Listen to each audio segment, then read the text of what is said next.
Guess what? I know that you know my obsession with TikTok and whatnot through this whole quarantine. And well, yesterday I posted a video which actually is approaching 1 million views on TikTok.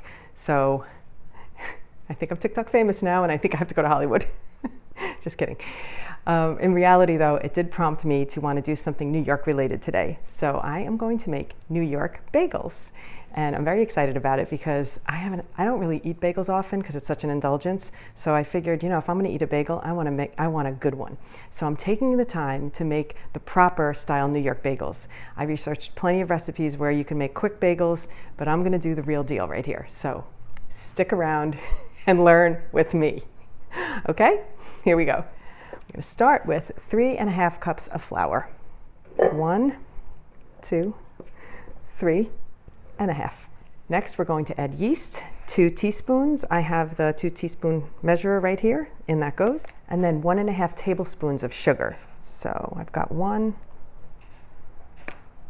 and roughly a half. It calls for salt, which I normally leave out when I use salted butter, but since there's no butter involved, I'm going to add Mr. Morton in here. I've got 1½ teaspoons of salt. Now I'm going to give this a quick stir. So I fully did my homework, and for this one, I'm going to bring in the big guns, the mixer. I'm going to bring in this attachment, which came with my mixer, and it is, I think it's called like a dough kneader or something. So I'm glad I have it because the recipe does call for that. Now I've got 1 1/3 cups of warm water ready to go. So what we do here is we lock the mixer because there's going to be a lot of movement in this mixer because the dough gets really heavy and hard to mix. So I'm going to lock the mixer. I'm going to start it slowly with the dry ingredients and then slowly add the water. So here we go. Come over and take a look. Here we go. We want this to get very dry and it's kind of hopping around in there. And believe it or not, then I'm supposed to add even more flour. So I'm going to get another 3/4 cup of flour standing by. The goal is to have no more flour in the bottom of the bowl when you begin to sprinkle in more flour. So let's do that. Stay up close here with me. Let's see what happens if I sprinkle in a bit more. Woo. Woo. I'm going to lift it up for a minute. And what I'm going to do is just press it down.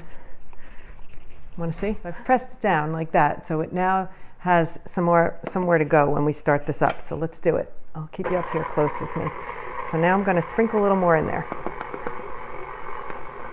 The goal is to have this be very dense dough because that's what makes New York bagels really, really good. Every minute or so we stop it and we just give it a knead and then we sprinkle a little more in until we finish up all this flour. It also suggests that you could sprinkle a few droplets of water in as you're adding the dough. Whoa. He's jumping up and down here. Give a few droplets of water and then I'll sprinkle a bit more dough. Now I'm going to stop it, push it down a little, take it out, and I'm going to knead it into a nice ball now. Pretty. We're going to take a glass bowl, or any bowl will do, drizzle a little bit of olive oil, not a lot, just a few drops. And then I actually like to take a paper towel and just swirl it around just to coat the glass bowl with the olive oil. We're going to drop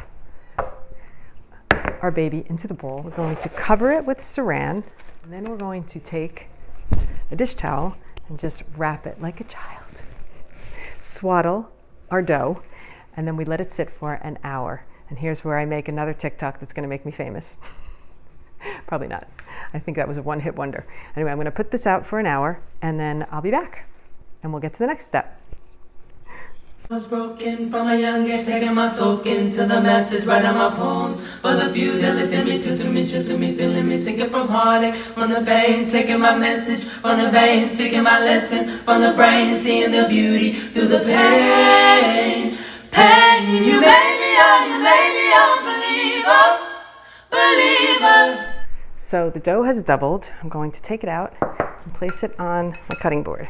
Now I'm going to divide it into 8 pieces. So I have this, which my mother just gave me, and I knew it would come in handy, like immediately. As soon as I get something, I use it.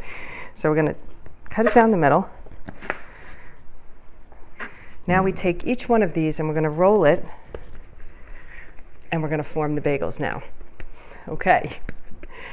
So what I did find out about bagels is, first of all, you want to roll these balls as smoothly as possible, because otherwise the bagels will have kind of creases in them. So I'm going to do my best to make them really smooth and as perfect as I can. And then we're going to work our fingers inside to start to make the hole.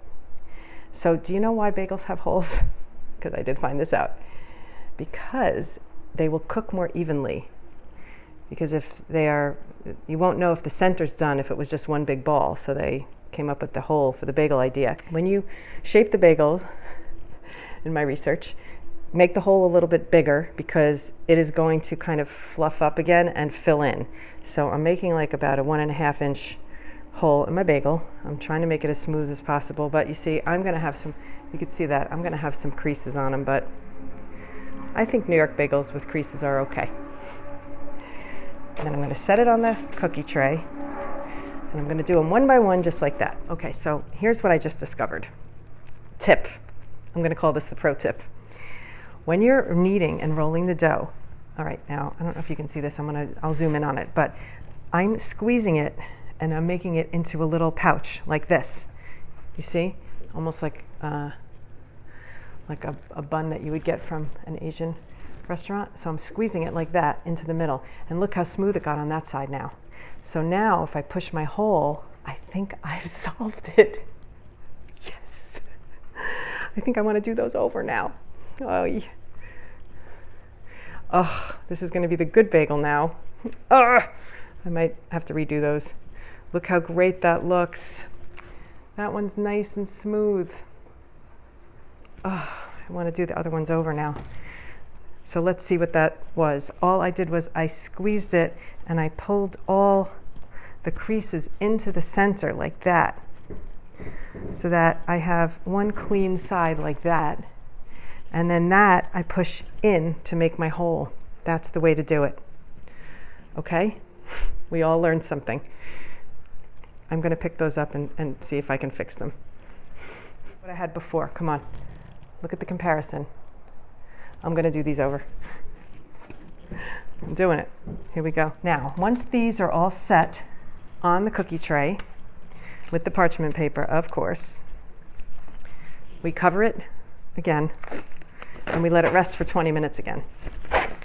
Now, while this is waiting 20 minutes, I'm going to start a pot of water boiling, because the next step is to actually boil these in water 2 minutes on each side before we bake them. And that's what makes them chewy and delish.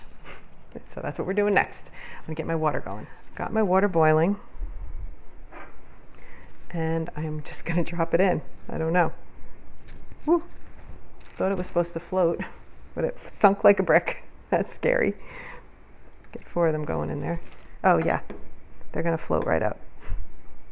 Yes, they floated right up to the top. Here, come take a peek.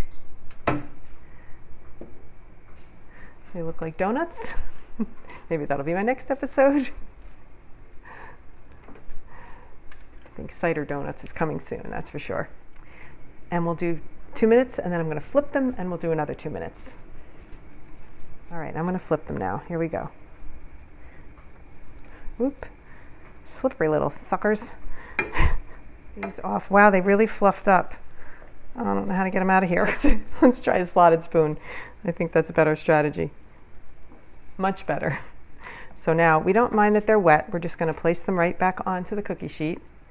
Now, I don't have the everything sprinkles to put on the bagels, and I don't really like the garlic and onion bagel anyway. So I'm going to just substitute, and you can get the everything stuff and you can do it that way, or you can create your own toppings.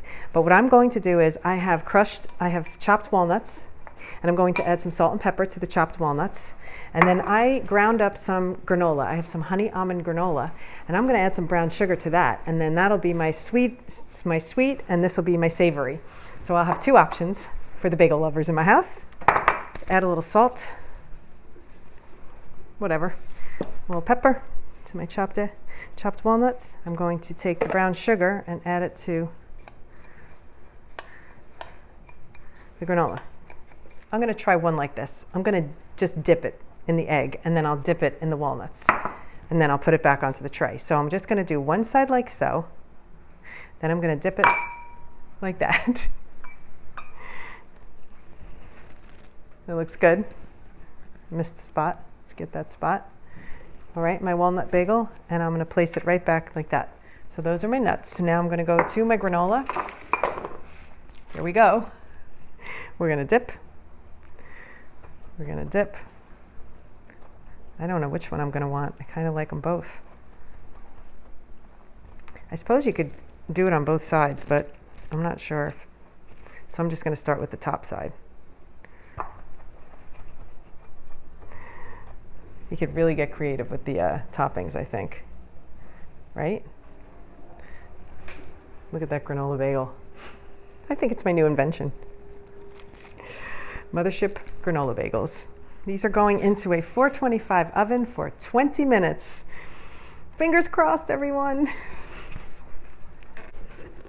Whoa, they look so good. I'm going to put them here. I'm going to take them off.